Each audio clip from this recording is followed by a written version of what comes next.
Welcome to Off the Court, a show dedicated to making you the best version of yourself as a player and as a person. I'm Coach Jack, CEO and owner of Close the Gate Hoops. If you're trying to take your life and game to the next level, this is the podcast for you. Let's get it. What up, gatekeepers? Back at you with another episode of Off the Court. Today, it's me and Coach Aaron, and we have an awesome topic that's very relevant to both of our lives right now, and that is the process of time management. And it's extremely important that we look at this topic and actually dive deeper into how we can improve many areas of our life through time management. And it's a skill that not many people view as a skill, which I think is extremely important. Coach Aaron, did you want to dive in a little bit of why you wanted to talk about this? And then we can kind of go from there. Yes, I like this topic because it's very, like you said, it's very relevant to how we're living today. And especially when you're trying to work on your self-improvement and there's a ton of different facets of life to improve on. It's hard, it's easy to get them all mixed up. It's hard to find time in your day where you're able to, find some kind of way to improve in all those different ways. And, it seems like the older we get, the less time we have during our day. It seems like our days are a little bit shorter now. Because when we were younger, it seemed like our days were so long. We had so much time, all of that. But now, it feels like I've done so little in a day, and I lay down in bed and I'm just exhausted. So it's a little weird. It's hard because especially once you're getting older, and the things we talk about, we're constantly talking about self-improvement and stuff, and it's really easy to get those all jumbled up. And it's what I have written down here is it might be more efficient to try to hyper focus on certain things, right? And try to really prioritize. 100%. And that's funny that you mentioned that, because we were lifting the other day for Platteville, and our strength coach goes, there's a lot of things that I want in life. And I was eavesdropping on the conversation, and then I asked what he wants, and he goes, time. He goes, I don't have enough time. Right. So that's funny that you mentioned that. That's so true. The older and older you get, the less time that you have. And I think a big reason for that is because we become smarter, and we kind of realize that there's so many things that we don't know. So obviously to learn those things, right, you need a ton of time. That's why we view it as less of it. In terms of hyper focus, I think we mentioned a few times on this podcast before, but it's definitely bad to multitask, right? Because when we multitask, it diminishes both things that we're doing, right? So if I'm trying to do two things at once, they're both not 100%, and they're both going to be worse because of it, right? But if if we hyper focus things, right, then we can put our full attention on whatever we're doing, right? So it's going to obviously be much better in the long run, and we can actually get more done that way, right? Because a lot of people view multitasking as being super productive, when actually it's not as productive, because it's not our best work, right? Yeah. So I thought that was a great point in terms of hyper focus, and it also prevents us from becoming overwhelmed. And this is something I've been doing to myself a lot lately, is I just throw so many things at myself, and I'm just completely overwhelmed, and I don't even want to do anything anymore because I was trying to do too many things at once. So one thing I do because of that is, if I have a long to-do list, I'll only take one thing out of that to-do list to do right now. Right. And then I'll cross it off, and then I'll do one more thing off the to-do list. I won't try and do like 5 of them at once. Yeah. That's funny, because that's something I've started. Like, I used to go into a day and I would have this huge list of things just in my head that I had to do, that I had to somehow get all of this done during the day. And it was like, rather than doing that, I should have just limited my list a little bit, because then I'd get like 2 or 3 of the things done that I needed to get done. And I'd be like, gosh, I didn't get anything done. I had all this other stuff that I needed to do.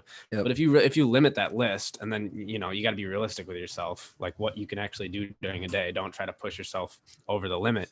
But when you go into the day with that like smaller list, and and you can be more efficient with your time, you're not thinking about those other things, and you get that done, then you might actually get everything done on your list. And then you can move on to the next thing if you have more time, and you're like, wow, I got more than I thought I would done, and it's just better. It's a better way to think, in my opinion. Totally. It's just better for our brain when there's less, right? Less is more. Most of us just try and do too many things at once, which is a huge problem.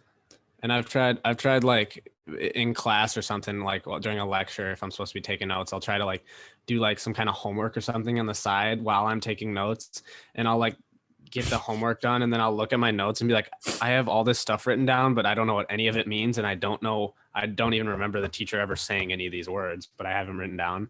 And that's the thing, is it just like, it's so hard for our brains to focus on these, like, we can't put 100% of our focus on two things at once, right? So when you're putting 50% of focus on both things, or 75-25, whatever it is, it's the quality obviously goes down, right? Another good analogy for it is, we actually just recently talked about it with our rest podcast, but it is overtraining, right? When you try and go 100% multiple days in a row, your explosion and maximum rep is going to be decreased a lot, right? So it's very similar in terms of that area. It's not going to be your best effort technically, because you didn't give that rest in the first place. So that's a good way to think about it. Something that we actually talked about recently too, that's pretty relevant with this, is with the rest, is that rest is crucial. That's time management. Like what we talked about in the rest podcast was, if you are tired, right, and you need rest, you need some kind of rest, you got to put 100% of your focus into that rest too. Otherwise you're not getting your maximum rest, right? Because like I mentioned in the other podcast, if you're thinking you're taking rest and you're actually just sitting down, like watching TikToks, going through TikToks, you're not actually resting. It's not like, you're still using that brain power for something else, but it's just not like something super productive, if that makes sense. Yeah. So it's important to be able to like manage our distractions and like pay attention to what we're doing, you know? And I think that goes really well into what I was going to talk about, and that's having a plan, right? And a written plan in that. And I wrote down that you want to write down morning and nightly routines for yourself in terms of giving yourself the best time management. And that's exactly what I have. Is I try to have the same morning routine every day and the same nightly routine every day, just for that consistency and getting myself into that time management mode. Like, I got to get these things done. In terms of like what you said for focused, whatever you're trying to do, the best way in terms of time management that I've found for productivity, I've talked to you guys about this as well, is blocking out your day to get whatever you need to get done, right? And to do that in 60-minute periods, because you don't want to burn yourself out. So you do need little small breaks in your day to take a break from whatever productivity you're doing and give your brain that rest. But I found that 60 minutes is a good time where if you're super focused, you can power through whatever you're trying to do. And then after that 60 minutes, you're starting to diminish the quality of whatever you're doing, right? Yeah. So then take that break. But you could look at your calendar, and I like to use Google Calendar for this personally, and look at the time you have throughout your day and then fill out those time blocks that you can get stuff done, right? And having a plan for those time blocks. And you want to be intricate with it too, like pay attention to what is actually going on throughout your day, right? Because there's a lot of time. Well, I used to all the time, I'd like lay down in bed and just be like, what did I do all day? Like, what happened? Where did this day go? That's a good sign of that's when you're thinking that at the end of the day, that's telling you that you're not really paying attention to what you're doing, and you're not maximizing the time that you have, really. And, you know, obviously writing things down, planning things will help you with that, but just being able, you got to pay attention. You got to know what's actually happening throughout your day. You got to like pay attention to what you're doing. Yes. And another great example, and by no means go to this extent, but I think Elon Musk is a good example of time management, because if you don't know who Elon Musk is, he's one of the richest men in the world, but he runs Tesla, he runs SpaceX, and a couple other companies, but he plans out his day in increments of minutes. Yeah, that's insane. See, yeah, that's to the point where I would overwhelm myself, but he's that thorough in his planning of his time management, because he knows he doesn't have a lot of time, which I think is really cool. Is how do you think he's so successful, and how do you think he's like able to do all these different things at once and run multiple different companies? You know, he almost has to do that. Yeah, he's mastered time management. And with people like us, it's like at a smaller level, right? We don't have as much to manage as him, so it's not necessary for us to do that, really. But the more and more you want to improve, the better you want to get, the more you got to improve with things like this too, is time management. And like, if you're trying to like get better at a bunch of different things, you got to be able to manage your time and set aside time for each thing. And a good way to do that is prioritization. Is that a word? Prioritization. Yeah, prioritizing something. Right? I think it is. So, I think, you know, if not, I just made up a word, and it's a good word, but that's a good word. Obviously making sure, like, if you have goals that are ahead of your other goals, right?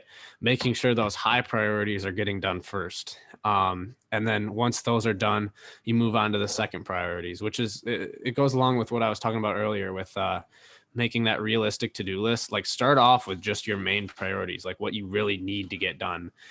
And then if there's other things that you want to get better at, right, start doing those. And then the next thing, right? So it's like, it's like there should be tiers to what your goals are, I guess. Totally agree. That's a really good point, and it goes back to less is more. Just not overwhelming yourself with too many things that you can't do at the same time. A really good thing that we should talk about too in terms of time management and like what you talked about, priorities, listing your priorities in stages of 3. And that's what I taught Aaron and Connor to do here at CTG. But that helps prioritize what obviously needs to be lingering in your brain a little bit for the long run, which would be P3, whatever we have to get done in, say, like a couple months, right? And then P2 would be maybe a couple weeks it needs to get done. And then P1 would be it needs to get done like as soon as possible, right? But if you prioritize in those kinds of stages in terms of short term, medium term, and long term, it kind of sets yourself up for the best time management and what you need to do to prepare to get those things done. I like that, how it can be also be put into terms of like longevity, like short-term goals, long-term goals, because the short-term goals, obviously you're going to need to prioritize those first and get those done right away. But then like the long-term goals, that's kind of like a small steps every single day kind of thing. If you're trying to, like, for example, like if you're trying to make changes to your body, if you're trying to gain weight or if you're trying to lose weight, whatever it is, those short steps every single day, that'd be like a long-term thing that you can do something like small every single day. But then like those short-term goals, which would be something like if you have like a homework assignment to do, like that's due tomorrow or something, then that's obviously something you need to do right away. So it's like, it's cool how you can divide it into that way too. You can divide these goals into all kinds of different ways to like organize them, I guess. Yeah. And have you ever heard of the 80-20 principle? No, I haven't. Okay, so it's important that we actually talk about this because this is something I think about almost daily, it feels like. It's called the Parado Principle, okay? And this principle states that for many outcomes, roughly 80% of consequences come from 20% of causes, meaning only 20% of your action right now is giving you 80% of the output, right? So say you're doing 100% throughout your day, right? But only 20% of that 100% is actually giving you 80% of what's going on throughout your life, like the actual success that you have, right? Okay. So basically what that's saying is that we waste a ton of time on things that don't actually get things done for us that we think do. So I think a huge part of time management is observing what you do throughout your day and actually finding whatever your values are that give you kind of purpose in life, that are actually building towards those purposes, right? But if you spend 60% of your day doing something that really doesn't take you towards any path you want to be down, then you're obviously stuck in the 80-20 principle of not getting more done. But if what you can do basically is observe what that 20% you're doing is that's really, really successful, that's giving you 80% of the output, right? Then you can maximize all your time management with whatever you're doing. So it's basically observing what you're doing and finding what is the biggest causes of whatever you want to happen, and then multiplying that instead of just doing 20% of it. Right. That's pretty cool, because I feel like a lot of I've definitely struggled with like trying to figure out like what I'm doing that's making me be less productive, and that observing that and observing your days and like actually paying attention to what you're doing throughout the day is like the biggest key to figuring out what kind of time management schedule works for you, or what kind of thing works, like, or like how you can figure that out and organize it, 100%. And I got to come up with a new filler word than 100%. Sorry, gatekeepers. One thing we should mention too, we already have a Miracle Morning podcast, but the morning is the most productive time of the day, statistically. And if you're not a morning person, then you probably haven't woken up enough to realize how productive it can be. But definitely in terms of having a good time management of your day, I would say that taking control of your morning is the first step. For sure. And I think one thing that's kind of, it's a time waster that's kind of unique in a certain way, in that it's always with us, is our phones. So we were talking about how you you can't really put 100% of focus into two things, right?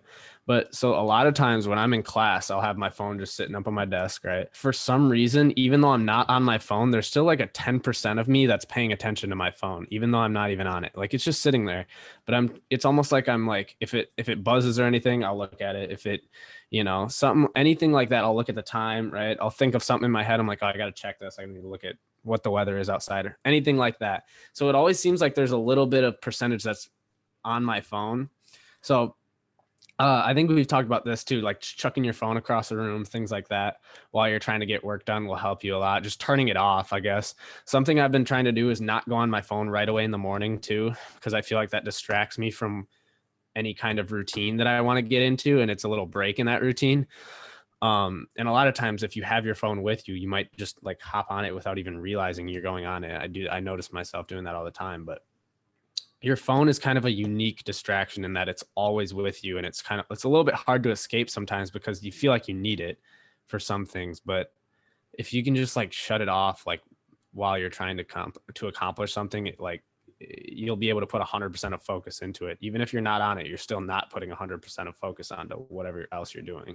No, that was a really good point of you talking about not going on your phone right when you wake up, because that throws you off the direction of whatever you're going to do.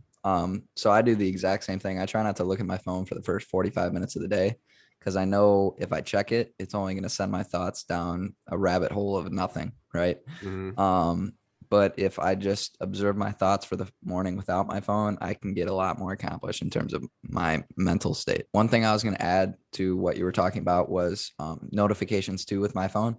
So one thing that I've found that has definitely increased my time management, and I've realized that nothing really changes at all, is I turn off most of my notifications.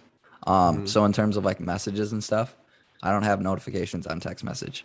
And when I first originally did that, all this stuff popped in my head, like, what if I miss out on something super important, things like that. And it's never, ever happened. Right. Yeah. And Snapchat, I haven't had a Snapchat notification on for like a year. But like when I used to have Snapchat and I saw someone snap me, I would try to respond right away. And now I barely spend any time on Snapchat because of notifications. In terms of things that are really important, like say I have a basketball team meeting. So it's called Teamworks, the apps that we're on. So I keep that notification on because I know if something alerts me, then I need to know what's going on, right? Right. But most of the notifications on your phone you can turn off, and I think that would be a huge help to your time management and help you feel like you got a lot more time throughout your day. That's cool too, because there's times where I'll click on a notification for like Snapchat or whatever, and then I'll end up on my CBS Sports app, and then I'll end up on some TikTok, and then I'll end up on something else. Like it's hard, the rabbit hole. You don't even realize it's happening. So that's what frustrates me so much about phones. Like they're obviously necessary, but there's so much wrong with them. But I feel like we're not getting rid of them. So you just got to learn to deal with them, I guess. Yeah. You just got to kind of work your way around them to use them to how you know it can't hurt you. Right. Well, yeah, and I'm not one of those people that say I wish we didn't have them. Like they're obviously very helpful. They make life a lot easier, but there's ways that they can be so toxic for us, I guess. Yes. And I think like what I was saying with the 80-20 principle, when you're observing your time management, I think the first thing that you should do when you're observing that 80-20 outcome is time wasters, like I was saying. So some notifications on your phone can be time wasters because it sends you down the rabbit hole, like you said. Other time wasters, I'm trying to think of examples. Phone's probably the biggest one. The majority of the things on your phone you could definitely live without. Trying to think of something other than phone for an example of a time waster. Just if you sit down and watch TV for too long or something like that, but it's like there is times that's necessary. You need breaks, and you need to have some kind of enjoyment, those little quick gratification sources. But majority of it is on your phone. Yeah, kind of a theme that we've talked about before too. It's like when you're trying to get better at something, it's important to try to take away the negative things that are going towards it, like things that are making you bad at something first, and then try to start improving. Because if you're just trying to start improving but you still have these bad habits right behind you, like holding you back, you're not gonna get very far if you still have these things holding it back. So it's important to focus on those negative sides and taking away those distractions, things like that, before you start trying to implement things, that'll improve upon whatever you're trying to do.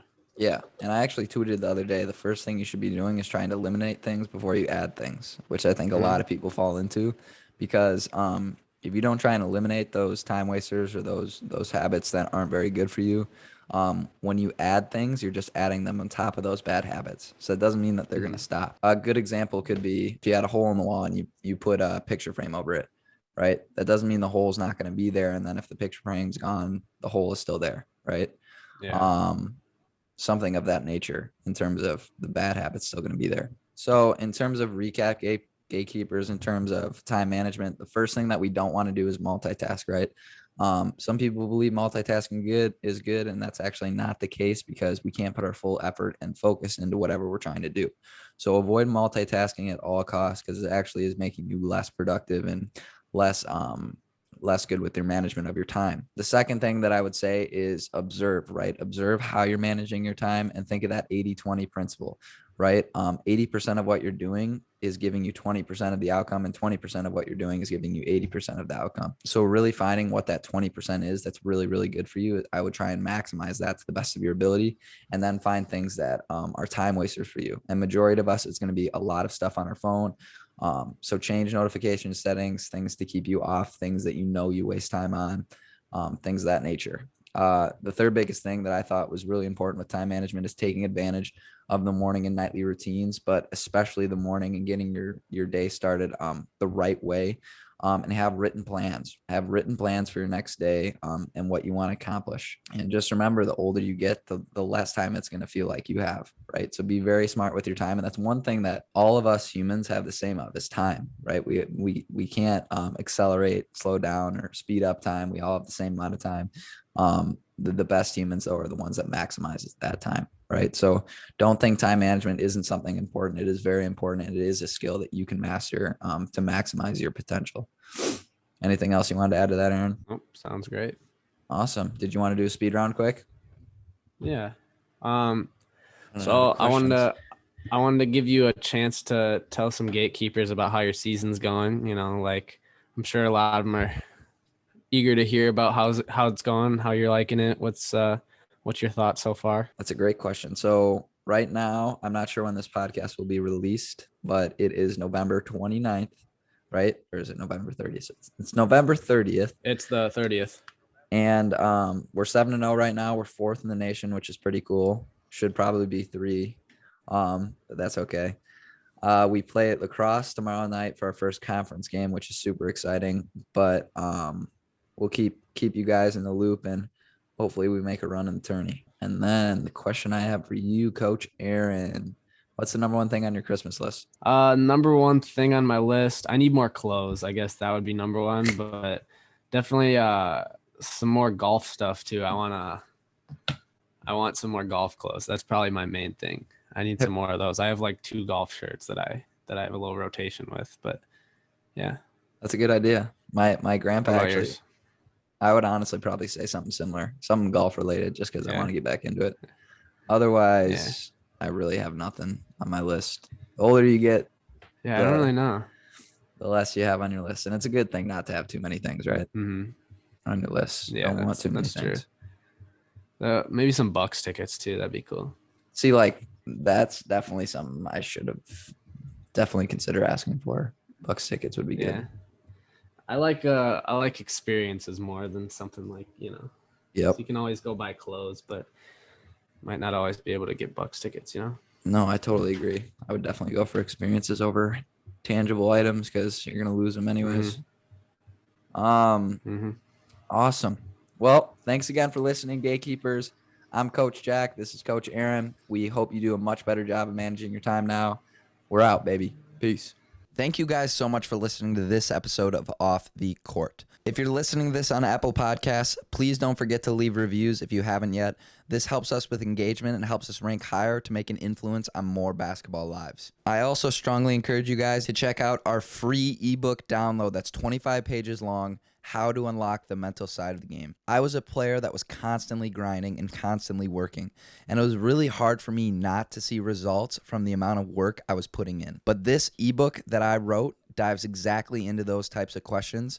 I was completely ignoring the most important part of basketball, which is the mental side of the game. So the 25-page ebook that I wrote is for you guys to give yourselves a leg up on your competition and almost like a secret weapon. I call it the basketball cheat code. Also, check out our website, ctghoops.com. On there, we got tons of programs that you guys can download to make yourselves a better basketball player. We have the CTG Productivity Notebook, helping you guys become addicted to productivity. Of course, in-person training. We are located now in multiple cities. And then we have the CTG blog, free education on becoming your best basketball self. Lastly, follow all our social media pages at CTG Hoops, where we post multiple times a day, trying to make you the best player and person that you can be. All the links for these are down in the description below. Thank you guys so much. Make sure you guys check out all the other episodes of Off the Court, and make sure you're ready for next week's episode. I'm Coach Jack. We out, baby. Peace.